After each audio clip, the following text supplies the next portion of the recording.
অসমত নৱবৈষ্ণৱ আন্দোলনৰ পথ মুকলি কৰি মহাপুৰুষ শ্ৰীমন্ত শংকৰদেৱে তেওঁৰ একান্ত নিষ্ঠাবান শিষ্য মাধৱদেৱৰ সৈতে অসমৰ জাতীয় জীৱনলৈ যি ভক্তিৰ ৰসৰ জোৱাৰ নমাই আনিছিল সুদীৰ্ঘ 5 শতিকাৰো অধিক কাল অতিক্ৰম কৰা সেই ভক্তি আন্দোলনৰ স্পন্দন আজিও অব্যাহত আছে। বৈষ্ণৱ ধৰ্মৰ সাধনা চৰ্চা আৰু সংস্কৃতিৰ প্ৰাণকেন্দ্ৰ মাজুলীত অৱস্থিত সত্ৰসমূহে নিৰৱচ্ছিন্নভাৱে এই একক সত্ৰীয়া সংস্কৃতিৰ প্ৰবাহ ধাৱমান কৰি ৰাখিছে।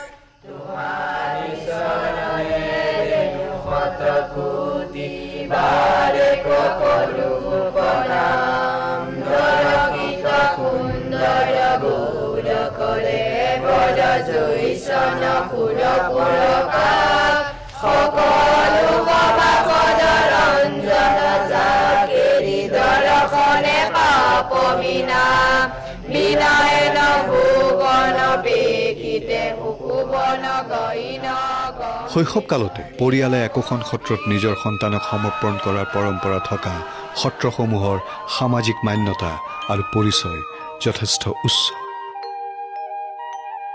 মাজুলীত অৱস্থিত এই প্ৰকৃতিৰ উদাসীন সত্ৰৰ ভকতসকলৰ জীৱন পৰিক্ৰমা সুকীয়া। অনেকজন ভকতে শৈশৱৰ পৰা বৃদ্ধাৱস্থালৈকে একেখন সত্ৰতেই জীৱন অতিবাহিত কৰে। কালক্ৰমে উদাসীন সত্ৰৰ ভকতৰ সংখ্যা বহু পৰিমাণে হ্ৰাস পাই আহিছে। আধুনিক সময়ৰ চিন্তা চৰ্চা আৰু জীৱন প্ৰবাহৰ ধাৰাৰ সৈতে সত্ৰৰ জীৱনে স্বাভাৱিকতে সংগতি হেৰুওৱাৰ উপক্ৰম ঘটে। মহাবাহু ব্ৰহ্মপুত্ৰৰ বুকুৰ দ্বীপ মাজুলীতে গুৰু দুজনাই ৰোপণ কৰা ভক্তি বীজৰ ফচল আজিও বৰ্তি আছে। সেই সময়ৰ ৰাজনৈতিক কাৰণত মহাপুৰুষ শংকৰদেৱে পৰিয়ালৰ লোক আৰু শিষ্যসকলৰ সৈতে তেওঁৰ ধৰ্ম প্ৰচাৰৰ প্ৰথম স্থান বৰদোৱা এৰি উজনিলৈ উঠি আহি বসবাসৰ স্থান সলাই ফুৰিবলগীয়া হৈছিল। মাজুলীৰ ধোৱাহাট বেলগুৰিত সংস্থাপিত হৈ শংকৰদেৱে সুচাৰুৰূপে ধৰ্ম কাৰ্য চলাবলৈ আৰম্ভ কৰাৰ সময়তে মাধৱদেৱে তেওঁৰ চৰণত শৰণ লৈছিল। শংকৰ মাধৱৰ মিলনক মণিকাঞ্চন সংযোগ আখ্যা দিয়া হয়। প্ৰায় 20 বছৰ কাল ধোৱাহাটৰ পৰাই শংকৰ মাধৱে হৰিনাম কীৰ্তনৰ ধ্বনিৰে মাজুলীৰ আকাশ বতাহ কঁপাই তুলিছিল। মহাবাহুৰ কৰাল গ্ৰাসত ধোৱাহাট বেলগুৰি যাহা যোৱাৰ পিছত পবিত্ৰ নদীদ্বীপৰ বিভিন্ন স্থানত বিভিন্ন সত্ৰ পৰৱৰ্তী সময়ত ঠন ধৰি উঠিল। অসমৰ আপুৰুগীয়া বৈষ্ণৱ ধৰ্ম সংস্কৃতিৰ গতি নিৰ্ধাৰণ কৰি সত্ৰসমূহে গুৰু দুজনাৰ জ্ঞান আৰু আদৰ্শ কঢ়িয়াই লৈ যোৱাৰ গুৰু দায়িত্ব পালন কৰিবলৈ ল'লে।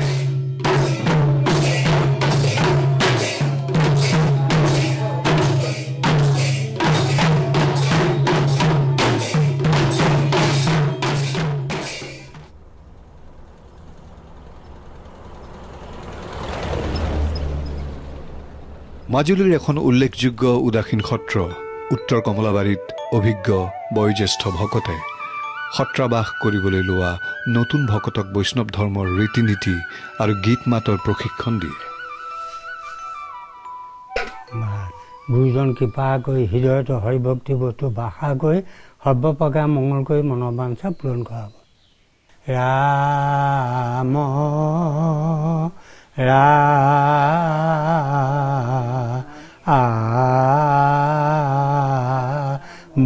ৰাম হৰে ৰাম ৰাম ৰাম ৰাম।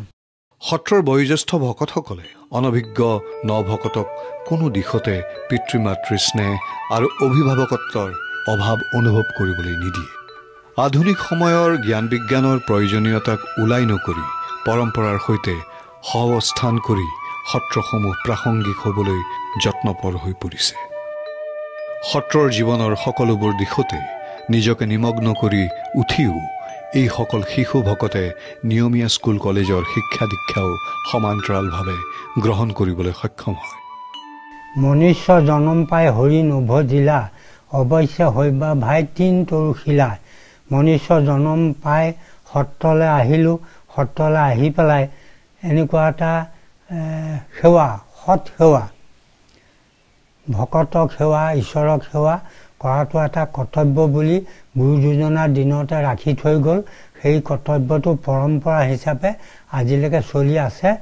5 বছৰ বয়সত সত্ৰলৈ আহি সত্ৰৰ যিখিনি গুৰু দুজনাৰ কলা সংস্কৃতি সেইটো শিক্ষাৰ লগে লগে তাৰ বাহিৰে আধ্যাত্মিক যিখিনি সেইখিনিও লগে লগে শিক্ষা চলাই কৰি আছোঁ। উত্তৰ কমলাবাৰী সত্ৰৰ গোপীৰাম বৰগায়নৰ জীৱন পৰিক্ৰমা আৰু উপলব্ধিৰ মাজেৰে যেন ব্যক্ত হৈছে উদাসীন ভকতৰ জীৱনৰ লক্ষ্যত উপনীত হোৱাৰ সন্তুষ্টি। কেৱল উদাসীন সত্ৰই নহয়, মাজুলীত অৱস্থিত কেইবাখনো বিশিষ্ট সত্ৰই অসমৰ সামাজিক ৰাজনৈতিক জীৱনলৈ অতুলনীয় অৱদান আগবঢ়াই আহিছে। আহোম ৰজা জয়ধ্বজ সিংহৰ দিনত 1656 খ্ৰীষ্টাব্দত মাজুলীৰ ৰজাঘৰীয়া 4 সত্ৰৰ অন্যতম গড়মূৰ সত্ৰ প্ৰতিষ্ঠিত হৈছিল। 17 শতিকাৰ প্ৰখ্যাত বৈষ্ণৱ ধৰ্ম প্ৰচাৰক বংশী গোপাল দেৱৰ উত্তৰাধিকাৰী লক্ষ্মীনাৰায়ণ দেৱৰ প্ৰচেষ্টাত গড়মূৰ সত্ৰখন গঢ় লৈ উঠিছিল। 100তকৈ অধিক গৃহস্থী ভকতৰ সেৱা সৎকাৰেৰে এই সত্ৰখন সুদীৰ্ঘকাল নিয়মিত ৰূপত পৰিচালিত হৈ আছে।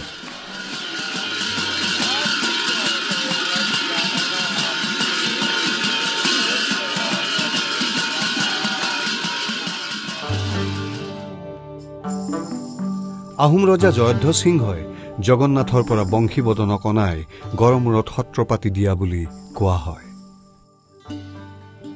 গড়মূৰ সত্ৰৰ 350 বছৰৰো অধিক কাল অতিক্ৰম কৰা ইতিহাসত সাম্প্ৰতিক সময়ত অধিক প্ৰাসংগিক হৈ পৰা সত্ৰখনৰ 11তম সত্ৰাধিকাৰ পীতাম্বৰ দেৱগোস্বামীয়ে 1908 চনৰ পৰা 1962 চনলৈ সত্ৰৰ দায়িত্ব গ্ৰহণ কৰি সত্ৰ সংস্কৃতিৰ আমূল পৰিৱৰ্তন সাধিলে। তেওঁৱে প্ৰথমে উদাসীন প্ৰথা বিলোপ কৰি সত্ৰৰ ভকতসকলক বিয়া বাৰু পাতি গৃহস্থী হ'বলৈ অনুমতি দিয়ে। সত্ৰাধিকাৰ, ডেকা সত্ৰাধিকাৰ আৰু কিছু আল ধৰাৰ বাহিৰে তেতিয়াৰে পৰা এই সত্ৰখনৰ ভকতসকল গৃহস্থী হ'ল। পীতাম্বৰদেৱ গোস্বামী তেখেত আছিলে এটা যুগদ্ৰষ্টা, যুগস্ৰষ্টা, আৰু তেখেতে মানে স্বাধীনতা আন্দোলনত আগভাগ লৈছিলে যে দেশেই নাথাকে যদি ধৰ্মৰ কাৰণে থাকিব, গতিকে ধৰ্ম ৰক্ষা কৰিবলৈ হ'লে দেশ ৰাখিব লাগিব। সেইটোকে ভাবাদৰ্শলৈ তেখেতে আন্দোলনত জঁপিয়াই পৰিছিলে। আৰু অসমৰ একমাত্ৰ, অসমৰ নালাগে ভাৰতৰে বোধ কৰোঁ, ধৰ্মাধিকাৰে স্বাধীনতা আন্দোলনত সক্ৰিয় অংশগ্ৰহণ কৰা পীতাম্বৰদেৱ গোস্বামীয়ে একমাত্ৰ। প্ৰতিষ্ঠিত কালৰ পৰা বহুকাল সম্পূৰ্ণ উদাসীন সত্ৰ হিচাপে ঠন ধৰি উঠা গড়মূৰ সত্ৰখনৰ বহু ভকতে পৰৱৰ্তী সময়ত গৃহস্থী পন্থা গ্ৰহণ কৰিলেও সত্ৰখনৰ সত্ৰাধিকাৰজনে সদায় উদাসীন সাধক হিচাপেই জীৱন অতিবাহিত কৰে। বৰ্তমানৰ কনিষ্ঠতম সত্ৰাধিকাৰগৰাকীয়ে সত্ৰখনৰ ভৱিষ্যতৰ প্ৰসংগত নিজস্ব চিন্তা চৰ্চা এইদৰে ব্যক্ত কৰিছে। এতিয়া গড়মূৰ সত্ৰৰ এই পীতাম্বৰদেৱ গোস্বামীৰ দিনতে 60,000 শিষ্য, বৰ্তমান এতিয়া 2.5 লাখতকৈও অধিক শিষ্য আছে বুলি আমাৰ পিয়লৰ মতে পোৱা যায়। আৰু আমাৰ যোনসকল এতিয়া সত্ৰমুখী হোৱা নাই, গতিকে তেখেতলোককো আমাৰ সকলো সত্ৰৰে মিলি পেলাই সকলো আলোচনা কৰি পেলাই কেনেদৰে মানে আমি সত্ৰমুখী কৰিব পাৰোঁ আৰু আমাৰ সকলো মানে সত্ৰীয়া পৰম্পৰা ৰক্ষা কৰিব পাৰোঁ, তাৰ বাবে আমি সকলো সত্ৰাধিকাৰী একগোট হৈ পেলাই আলোচনা কৰিব লাগিব। ৰজাঘৰীয়া পৃষ্ঠপোষকতাৰে গঢ় হৈ উঠা মাজুলীৰ এখন উল্লেখযোগ্য সত্ৰ হ'ল দক্ষিণপাট সত্ৰ।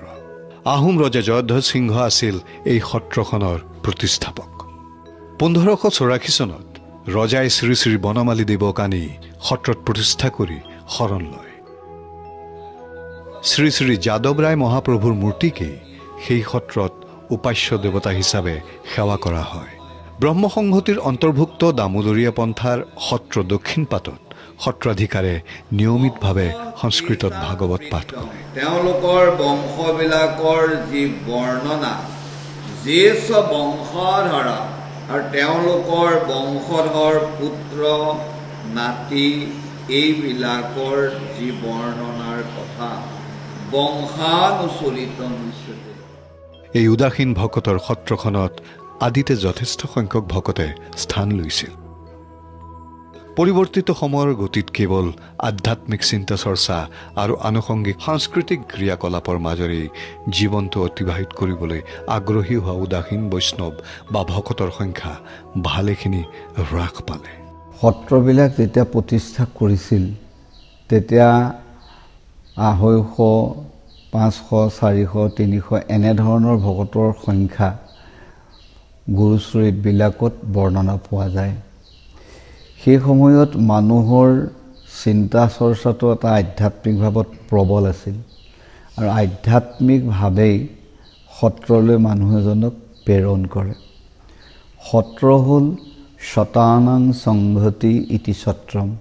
সৎ গুণ, সৎ আলাপ, সৎ আচৰণৰ দ্বাৰাই জীৱন নিৰ্বাহ কৰি সতৰ সান্নিধ্যলৈ যোৱা আৰু লগতে সতৰ সান্নিধ্যলৈ অন্যসকলকো লৈ যোৱাৰ যিটো প্ৰয়াস, যিডোখৰ স্থান, তাকেই সাধাৰণতে সত্ৰ বুলি কোৱা যায়। গতিকে সেই আধ্যাত্মিক ভাৱসম্পন্ন ব্যক্তিসকলেৰে সত্ৰ পূৰ্ণ ৰূপত প্ৰতিষ্ঠিত হৈ আছে। বৈষ্ণৱৰ সংখ্যা কমাৰ মূল কাৰণটো হ'ল পৰিয়াল পৰিকল্পনা। 5-6জন সন্তান হ'লে আধ্যাত্মিক কেন্দ্ৰস্বৰূপ সত্ৰলৈ এটা শিশু দিয়ে। আজি তাৰ কাৰণে আমি পোৱাৰ পৰা আমি উদাসীন সত্ৰবিলাকে বহুত অসুবিধা পাইছোঁ। সেইটো হ'ল মূল কাৰণ। দ্বিতীয় কাৰণটো হ'ল বিশ্বায়নৰ প্ৰভাৱ। বিশ্বায়নৰ প্ৰভাৱে আধ্যাত্মিকতাটোক গ্ৰাহ্য কৰিব নোৱাৰাৰ কাৰণে তেওঁলোক যেতিয়া চেঙেলীয়া ডেকা অৱস্থা পায় তেতিয়া তেওঁলোকে আকৌ সংসাৰমুখী হ'বলৈ গুচি যায় আৰু তাক বাধা দিয়াটো আমাৰ পৰম্পৰা নহয়। ইচ্ছা কৰিলে তেওঁ যাব পাৰে। গতিকে এই উভয়ৰ মাজত পৰি বৈষ্ণৱৰ সংখ্যাটো দুৰ্বল হৈছে। অকল আমাৰ সত্ৰতে নহয়, সকলো সত্ৰতে হৈছে।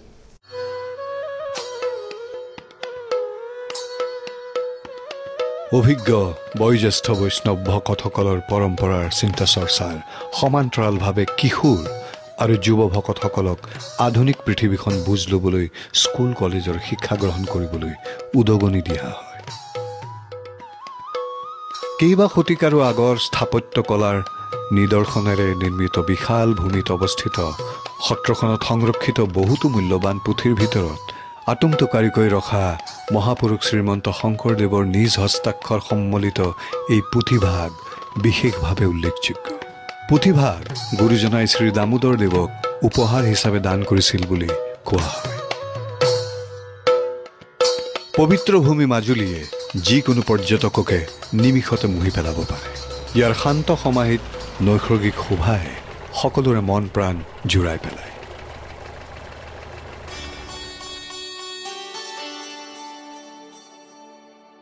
পৃথিৱীৰ বৃহৎ অন্যতম নদীদ্বীপ আৰু সত্ৰীয়া সংস্কৃতিৰ প্ৰাণকেন্দ্ৰ হিচাপে মাজুলীয়ে সমগ্ৰ দেশৰ লগতে আন্তৰ্জাতিক পৰ্যায়তো এক সুকীয়া পৰিচয় লাভ কৰিছে।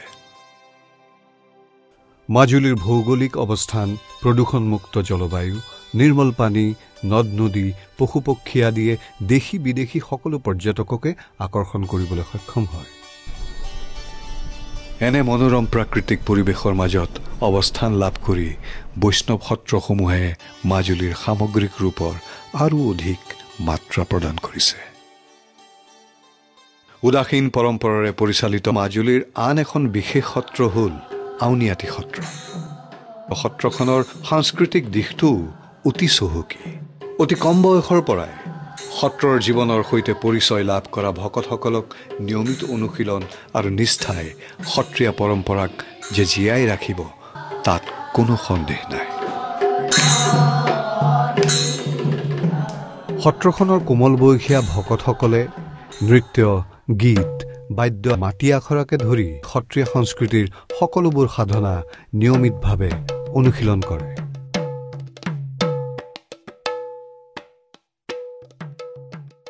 অসমৰ নৱবৈষ্ণৱ ভক্তি আন্দোলন আৰু সত্ৰীয়া সংস্কৃতিৰ উৎকৰ্ষৰ বাবেই আউনীআটী সত্ৰই আগবঢ়োৱা অৱদান লেখত ল'বলগীয়া।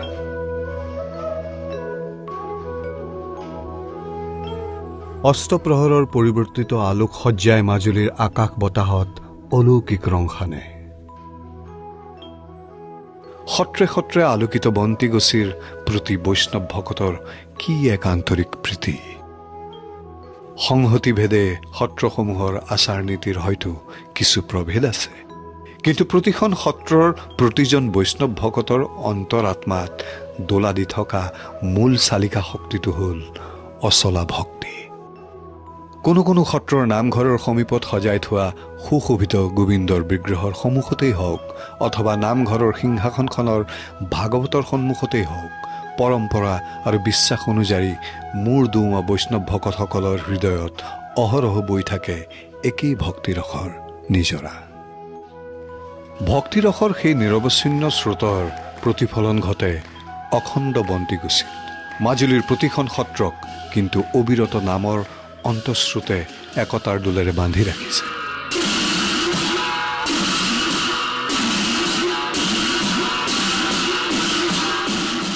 মাজুলীৰ উদাসীন সত্ৰবোৰ আজি এটা বিশেষ অৱস্থাৰ সন্মুখীন হৈছে। সত্ৰৰ জীৱনধাৰাতে নিজকে আজীৱন সম্পূৰ্ণভাৱে নিমগ্ন ৰাখি উদাসীন ভাৱেৰে আত্ম উৎসৰ্গা কৰিবলৈ ইচ্ছুক ভকতৰ সংখ্যা দ্ৰুতভাৱে কমি আহিছে।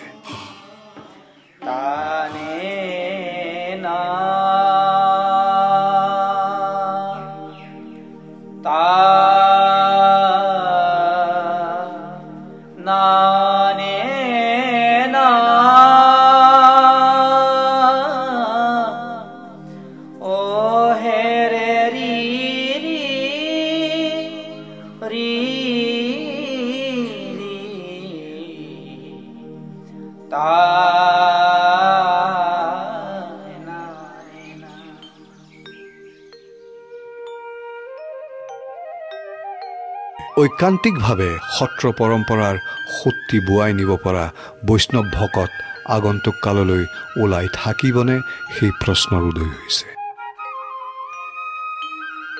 7 বছৰ বয়সতেই সত্ৰলৈ আহি উদাসীন সত্ৰৰ অতীতৰ পৰম্পৰা সাৰ্থকভাৱে বোৱাই অনা বিশিষ্ট বৈষ্ণৱ পণ্ডিত শ্ৰীনাৰায়ণ গোস্বামীয়ে দিয়া নাম ধৰ্মৰ গূঢ়তত্ত্ব আৰু জ্ঞানৰ ব্যাখ্যাই উদাসীন সত্ৰই প্ৰদান কৰা এক অসাধাৰণ ব্যক্তিত্বৰ পৰিচয়ৰেই নিৰ্ণয় দাঙি ধৰে। এই সত্য যুগে ধ্যান, ত্ৰেতা যুগে যজ্ঞ, দ্বাপৰ যুগত পূজা, কলিত শৰীৰ কীৰ্তনৰ বিনা আৱৰণ নাহিকে দুজা, 4 যুগৰ কাৰণে 4 বছৰ দি থৈছে। আৰু জ্ঞান মাৰ্গৰ বস্তুটো জ্ঞান হ'লে বুলি ভক্তিলৈ যদি নাযায়, জ্ঞান মাৰ্গে মানুহ উদ্ধাৰ কৰিব নোৱাৰে। কাৰণ জ্ঞানটোহে পালে, কিন্তু ভক্তি মাৰ্গৰ দিশলৈ যদি যাব নোৱাৰে, সকলো ব্যৰ্থ। আছে জ্ঞান ভকতিৰ মাজে, ভকতিৰ মাজতে জ্ঞান আছে। আৰু উদ্ধৱ কওঁতেও সেই কথাটোকেই কৈছে। আৰু এটা কথা চিন্তা কৰিব, নৈতিকতাবাদ, মানৱতাবাদ, আধ্যাত্মবাদ আৰু ভক্তিবাদ। মানৱতাবাদ, নৈতিকতাবাদ, আধ্যাত্মবাদ, এই তিনিটাহে যদি আমি ভাবোঁ, ভক্তিৰ কথা নাভাবোঁ, গতিকে এইকেইটাই উদ্ধাৰ কৰিব নোৱাৰে। সত্ৰৰ চাৰিবেৰৰ মাজত এজন উদাসীন ভকতে নিজকে সম্পূৰ্ণভাৱে নিমজ্জিত কৰে বৈষ্ণৱ কলা সংস্কৃতিৰ অবিৰত সাধনাত। সাংসাৰিক জীৱনৰ কোনো উপদ্ৰৱে চুব নোৱাৰা পৰিৱেশত তেওঁলোকৰ সকলোবোৰ শিক্ষা দীক্ষা জীপাল হৈ উঠে। বৈষ্ণৱ গুৰুসমৰ অতুলনীয় সৃষ্টিৰাজিৰ সৈতে আন্তৰিক সম্পৰ্ক স্থাপন কৰিবলৈ এওঁলোকৰ অবিৰত সাধনা। আৱাসিক উদাসীন সত্ৰৰ মজিয়াত প্ৰতিপালিত হয় সত্ৰলৈ আগবঢ়োৱা শিশুহঁতৰ জীৱন। হালি কাটি জালি দিম। ইমানটো একতা বলটো কোৱাচোন। একতাৰ বল। এসময়ৰ সজীৱ আৰু সক্ৰিয় সেই পৰম্পৰাৰ গতিয়ে অদূৰ ভৱিষ্যতে কি ৰূপ ল'ব পাৰে, সেইলৈ বিজ্ঞসকল আজি চিন্তিত। স্কুলীয়া শিক্ষা দীক্ষালৈ আৰু সত্ৰৰ মাটি বালি গচকি ৰং ৰহস্যৰে জীৱন কটাবলৈ লোৱা এই সকলো শিশুৱে তেওঁলোকৰ ভৱিষ্যতক লৈ স্বাভাৱিকতে চিন্তা কৰিবলৈ সক্ষম নহয়।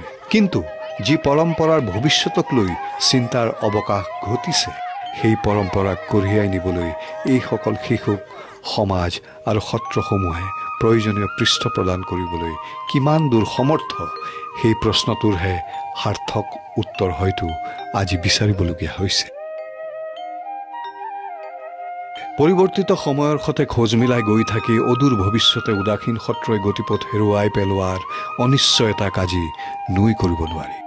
কেৱল এজন উদাসীন বৈষ্ণৱ ভকতৰ পৰিচয়কে সৰুগত কৰি আজীৱন সত্ৰৰ সেৱাত নিমগ্ন হৈ থকা ভকতসৱৰ দৈনন্দিন জীৱন চৰ্চাত কোনো বিষয়তে অসন্তোষ নাই।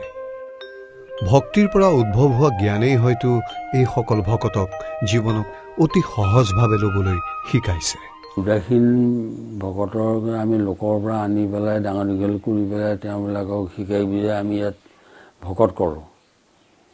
গতিকে তেওঁলোকে যেতিয়া নাইকিয়া হ'ব, নাইকিয়া হোৱাটো আমি লক্ষণ দেখা পাইছোঁ। এইটো আৰু 10 বছৰৰ পিছত ইয়াৰ ভীষণ এটা পৰিৱৰ্তন হ'ব। যিসকল বয়োবৃদ্ধ আছে ঢুকাব, ডেকা শক্তি যিবিলাক আছে ভকত আছে তেওঁলোকে চাকৰিমুখী হৈ গুচি যাব, বা কোনোবা যদি চাকৰি নকৰেও এই যে খোল বাদ্য গীত এইবোৰ শিকি লৈছে, লৈ পেলাই এখন স্কুল খুলিব, সংগীত বিদ্যালয় খুলিব, তাত ছাৰ হ'ব। আচৰিত কথা যে এখন উদাসীন সত্ৰত সত্ৰৰ পৰা ওলাই যোৱা এজন গৃহস্থী ভকত, যিজনৰ 3-4টা ল'ৰা, 2-3গৰাকী কন্যা, ভকতৰ ভিতৰত মানে পাঠ গাবলৈ মানুহ নাই,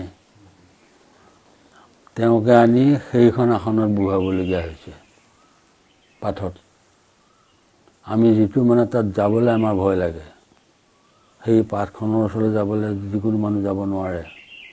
আৰু এটা কথা, আপুনি উদাসীন কথাই নাভাবিব,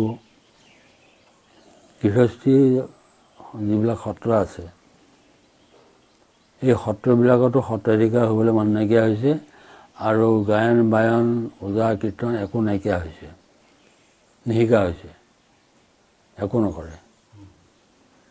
সেইটো মানে মাজুলীতে হৈছে।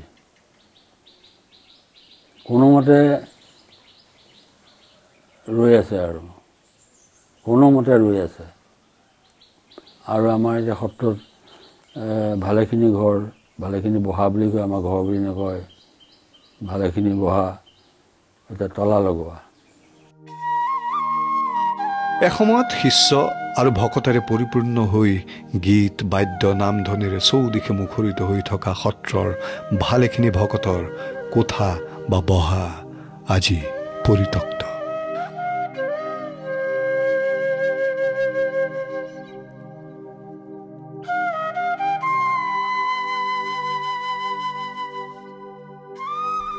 তুমি ইয়াত কিমান বয়সৰ পৰা আছা? মই ইয়াত 5 বছৰ পৰা আছোঁ, আৰু এতিয়া 7 বছৰ হৈছে থকা। মোৰ তেতিয়া দেউতা ঢুকাইছিল, চাকৰি কৰিছিল দেউতা, আৰ্মি চাকৰি। আৰ্মিত ঢুকাওঁতে মা এবাৰ মাজুলীলৈ আহিছিলে, মাজুলীত থাকোঁতে চিনাকি হ'ল, আৰু সত্ৰ মানুহৰ লগত কথা চথা পাতি আৰু সত্ৰ মানুহ গৈ মোক লৈ আহিলে। কি কি পাঠ প্ৰদান কৰা হয়, কি কি শিকিছে? নাচ গান শিকোঁ, খোল শিকোঁ, গায়ন শিকোঁ, আৰু পঢ়া শুনাৰ পৰা ধৰি চব। কি হ'ম বুলি ভাবিছে ডাঙৰ হ'লে? ভাবিছোঁ সত্ৰীয়া কাৰোবাক শিকাব পাৰিম বুলি, সেয়া আশা কৰোঁ। আৰু পঢ়াশালী? মই সত্ৰত থকা অৱস্থালৈকে সত্ৰ কথাও ভাবিছোঁ, আৰু পঢ়া শুনা নিজৰ ভৱিষ্যততো ভাবিছোঁ, সত্ৰ ধৰ্মও কথা ভাবিম। পঢ়া শুনা কৰি বা চাকৰি এনেকুৱা কিবা কৰিম বুলি ভাবিছোঁ। যি উদ্দেশ্যেৰে আহিছা সেই উদ্দেশ্য সিদ্ধি হওক, ময়ো ভগৱানক প্ৰাৰ্থনা কৰিছোঁ।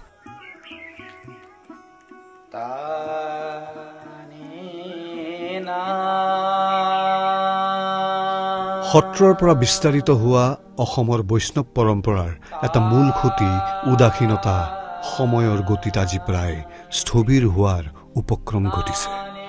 জ্যোতি পৰিবলৈ লোৱা এক সুদীৰ্ঘ পৰিক্ৰমাৰ সাক্ষী হিচাপে হয়তো ৰৈ যাব বহু শতিকা গৰকা পুৰণি কোনো এখন সত্ৰৰ ভকতবিহীন মুজিয়া।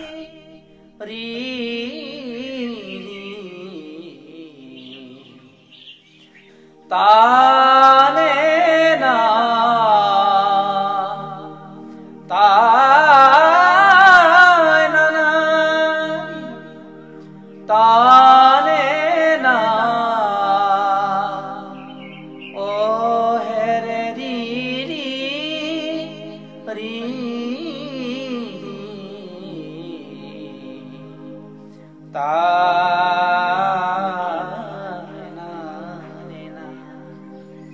তানে না তা নানে না ও হে রে রি রি রি রি তা